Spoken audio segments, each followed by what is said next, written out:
Capítulo 14. Cuando Herodes Antipas, el gobernante de Galilea, oyó hablar de Jesús, les dijo a sus consejeros: Este debe ser Juan el Bautista, que resucitó de los muertos. Por eso puede hacer semejantes milagros. Pues Herodes había arrestado y encarcelado a Juan como un favor para su esposa, Herodías, ex esposa de Felipe, el hermano de Herodes. Juan venía diciendo a Herodes: Es contra la ley de Dios que te cases con ella.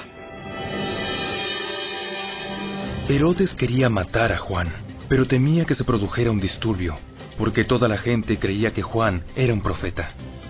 Pero durante la fiesta de cumpleaños de Herodes, la hija de Herodías bailó una danza que a él le agradó mucho. Entonces le prometió con un juramento que le daría cualquier cosa que ella quisiera. Presionada por su madre, la joven dijo: Quiero en una bandeja la cabeza de Juan el Bautista. Entonces el rey se arrepintió de lo que había dicho, pero debido al juramento que había hecho delante de sus invitados, dio las órdenes necesarias. Así fue que decapitaron a Juan en la prisión. Trajeron su cabeza en una bandeja y se la dieron a la joven, quien se la llevó a su madre. Después, los discípulos de Juan llegaron a buscar su cuerpo y lo enterraron. Luego fueron a contarle a Jesús lo que había sucedido.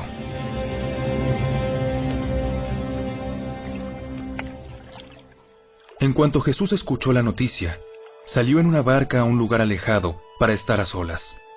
Pero las multitudes oyeron hacia dónde se dirigía y lo siguieron a pie desde muchas ciudades.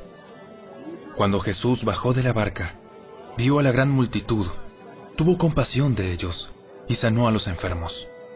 Esa tarde, los discípulos se le acercaron y le dijeron: Este es un lugar alejado y ya se está haciendo tarde. Despide a las multitudes para que puedan ir a las aldeas a comprarse comida. Eso no es necesario. Denles ustedes de comer. Pero lo único que tenemos son 5 panes y 2 pescados. Tráiganlos aquí. Luego le dijo a la gente que se sentara sobre la hierba. Jesús tomó los 5 panes y los 2 pescados, miró hacia el cielo y los bendijo. Después partió los panes en trozos y se los dio a sus discípulos, quienes los distribuyeron entre la gente.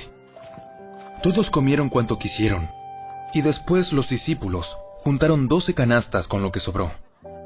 Aquel día, unos 5,000 hombres se alimentaron, además de las mujeres y los niños. Inmediatamente después, Jesús insistió en que los discípulos regresaran a la barca y cruzaran al otro lado del lago, mientras él enviaba a la gente a casa. Después de despedir a la multitud, subió a las colinas para orar a solas. Estando allí solo, cayó la noche.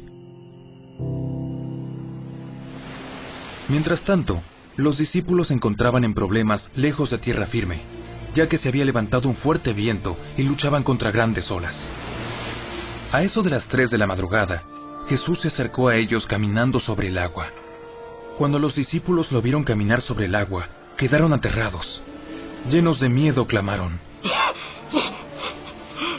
¡Es un fantasma! Pero Jesús les habló de inmediato. No tengan miedo, tengan ánimo. Yo estoy aquí. Entonces Pedro lo llamó. Señor, si realmente eres tú, ordéname que vaya hacia ti caminando sobre el agua. Sí, ven. Entonces Pedro se bajó por el costado de la barca y caminó sobre el agua hacia Jesús. Pero cuando vio el fuerte viento y las olas, se aterrorizó y comenzó a hundirse. ¡Sálvame, Señor! De inmediato, Jesús extendió la mano y lo agarró. Tienes tan poca fe. ¿Por qué dudaste de mí? Cuando subieron de nuevo a la barca, el viento se detuvo. Entonces los discípulos lo adoraron. De verdad, eres el Hijo de Dios. Después de cruzar el lago, arribaron a Genesaret.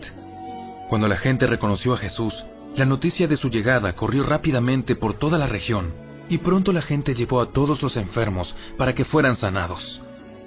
Le suplicaban que permitiera a los enfermos tocar al menos el fleco de su túnica. Y todos los que tocaban a Jesús eran sanados.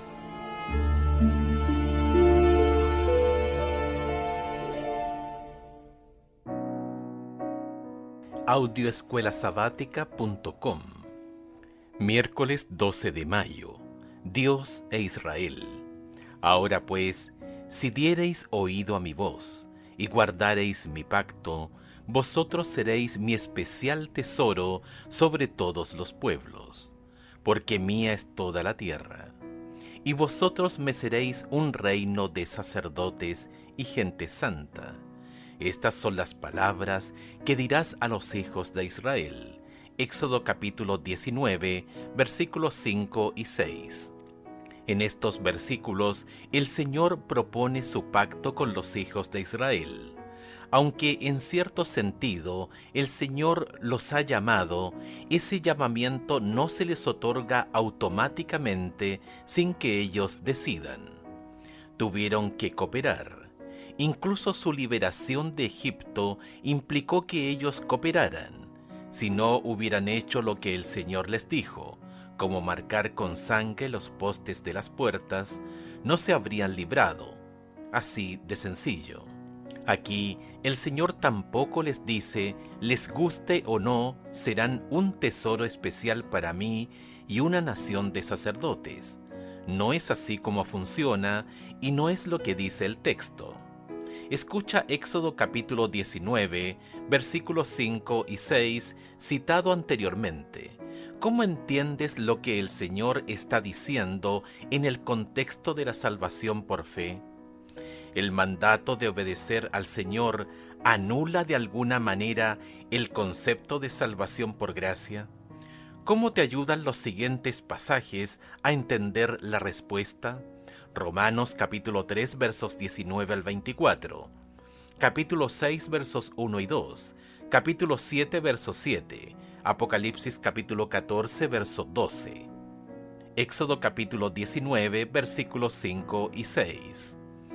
Ahora pues, si diereis oído a mi voz, y guardareis mi pacto, vosotros seréis mi especial tesoro sobre todos los pueblos, porque mía es toda la tierra. Y vosotros me seréis un reino de sacerdotes y gente santa. Estas son las palabras que dirás a los hijos de Israel. Romanos capítulo 3 versos 19 al 24. Pero sabemos que todo lo que la ley dice, lo dice a los que están bajo la ley, para que toda boca se cierre y todo el mundo quede bajo el juicio de Dios, ya que por las obras de la ley ningún ser humano será justificado delante de él, porque por medio de la ley es el conocimiento del pacto.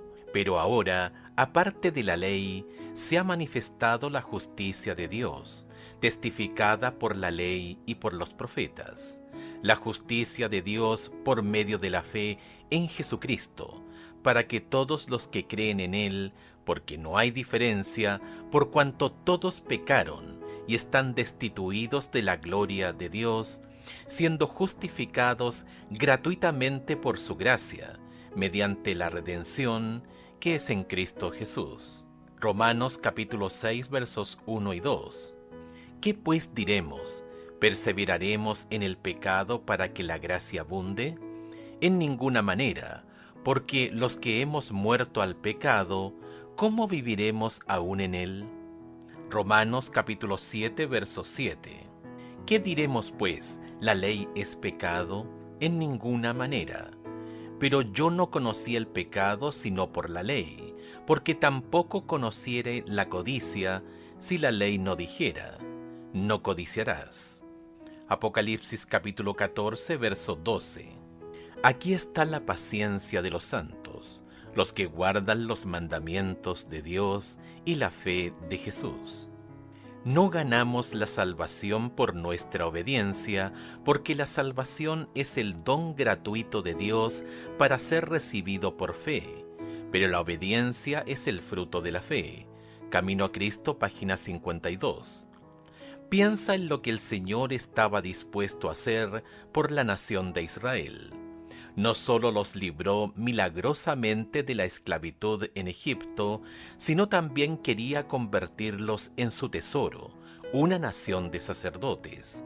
Al basar su relación con ellos en su salvación, tanto temporal de la esclavitud en Egipto como eterna, el Señor buscaba elevarlos a un nivel espiritual, intelectual y moral que los convertiría en el portento del mundo antiguo. Todo con el propósito de usarlos para predicar el Evangelio a las naciones. Todo lo que tenían que hacer en respuesta era obedecer. ¿En qué medida nuestra experiencia personal con el Señor debe reflejar ese mismo principio que vemos aquí en el estudio de hoy?